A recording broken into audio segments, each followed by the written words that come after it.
Hey, welcome back to Frank's Favorite Foods, where I'm always cooking up a good time. This is the channel where I teach you how to make restaurant quality food at home. One of the items we love to order out, but rarely make at home. This week, I'm going to teach you how to make risotto. If you're not a subscriber, you should be. Hit the little bell so you're notified every time I put out a video. Risotto isn't really that difficult.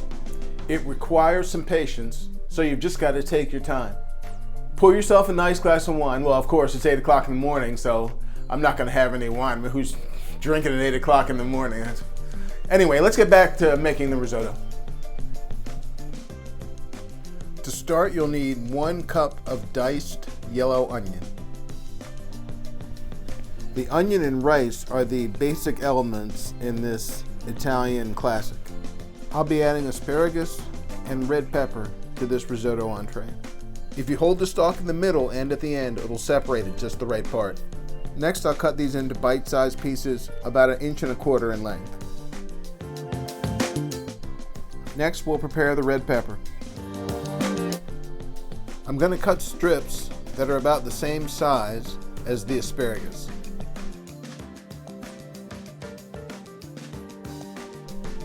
In a medium-sized skillet, heat up about 2 tablespoons of olive oil. Add the onions and sauté on medium heat until translucent. You want to use an Italian short grain rice, like Arborio or Carnaroli. I happen to be using Arborio.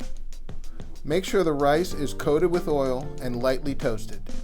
Take your time, reduce your heat to medium. Make sure that neither your onions nor your rice get burned. Next, add 1 cup of dry white wine. Pinot Grigio, Chardonnay, Sauvignon Blanc, those are all fine. Avoid wines like Riesling, Moscato, or anything sweet. Reduce the volume of the wine by about half and then go ahead and add your chicken stock. You may notice that my chicken stock looks a little dark. Taste your stock. If your chicken stock doesn't have any flavor, your risotto's not going to have any flavor. So if you feel like you need to reduce your chicken stock a little more or add another bouillon cube or some more powder, you should go ahead and do that. I don't think you need to stand by the dish throughout the entirety of the cooking process. You can leave it unattended for a minute or two, but you don't want to have all that liquid cook out. The only thing you need to be concerned with right now is when to add more liquid. When you can see the bottom of the pan like you can right there. Notice how the bottom of the pan is covered in rice and broth, so you don't need to add any more right now. It's taking about 35-40 minutes. I'm going to add just a little bit more chicken broth and we're almost done. Now I'm going to add the asparagus and allow that to simmer in the broth for about 2 minutes so that it becomes tender. Next, the red pepper.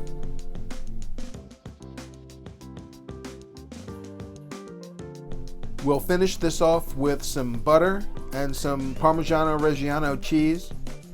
This is where the real creamy magic happens. Once you pull all those ingredients together, the only thing left to do is plate it up. I think I tried risotto for the first time about 20 years ago at a restaurant in South Beach called Escapazzo. It was amazing. This creamy, savory comfort food that somehow I'd never had before. I've seen some easy recipes for risotto, but just know there's something about all that stirring that makes it creamy without actually adding any additional cream. Now is the perfect time to subscribe to my channel. Hit the notifications bell so you won't miss any upcoming episodes. I really appreciate you taking the time to watch. If you love this episode, please share it with a friend, and I'll see you in the next video.